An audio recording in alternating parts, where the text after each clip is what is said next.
temporary ceasefires break down, Russia remains intent on encircling Kiev, Ukraine says. The main threat to the capital appears to be the massive Russian convoy, about 20 miles from the city. News by David L. Stern, Shane Harris, Kareem Fahim, Ellen Francis, Marissa Iotti, Claire Parker, Steve Hendricks and Washington Post staff. Mukachevo, Ukraine, ceasefire agreements intended to let civilians leave besieged Ukrainian cities broke down Saturday within hours of being reached, and Russian President Vladimir Putin warned that Ukraine could lose its sovereignty if its leaders continue to resist his military forces. In his first extended remarks about the fighting since ordering his forces across Ukraine's border, Putin addressed the government of Ukrainian President Volodymyr Zelensky, who has rallied his own military and Ukrainian citizens to repel the Russian advance. The current leadership needs to understand that if they continue doing what they are doing, they risk the future of Ukrainian statehood, Putin said. If that happens, they will have to be blamed for that. Speaking during a meeting with female airline employees, Putin also compared international sanctions against Moscow to a declaration of war and said that any country who participated in a no-fly zone over Ukraine would be considered participants in a military conflict. In a meeting with U.S. lawmakers, Zelensky urged them to help fend off the Russian invasion by securing more fighter jets. In a call over Zoom attended by more than 280 members of the U.S. Senate and House, Zelensky described the urgent need for more military support and humanitarian aid.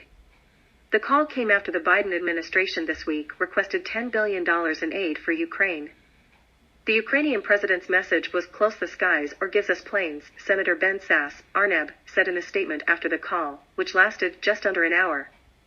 The Russian president's escalatory rhetoric came as mass evacuations continued in Kiev and air raid sirens sounded repeatedly as Ukraine's defense minister warned of a gathering threat to the capital city from approaching columns of Russian troops.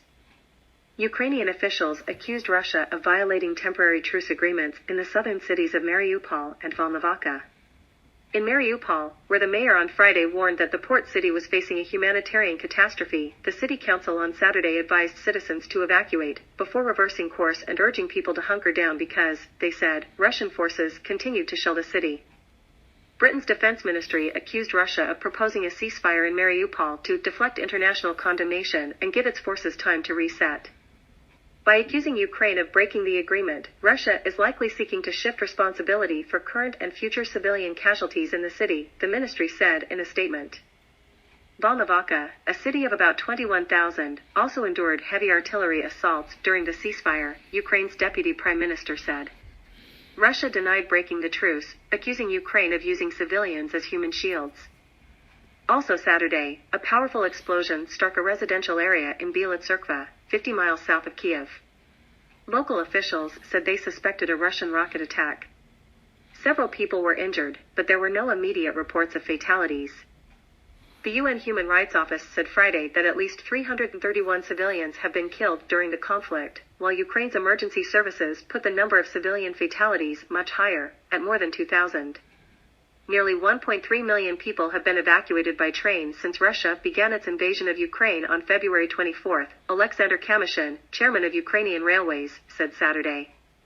The International Monetary Fund said that Ukraine will suffer devastating economic damage if Russia's invasion of the country continues to escalate.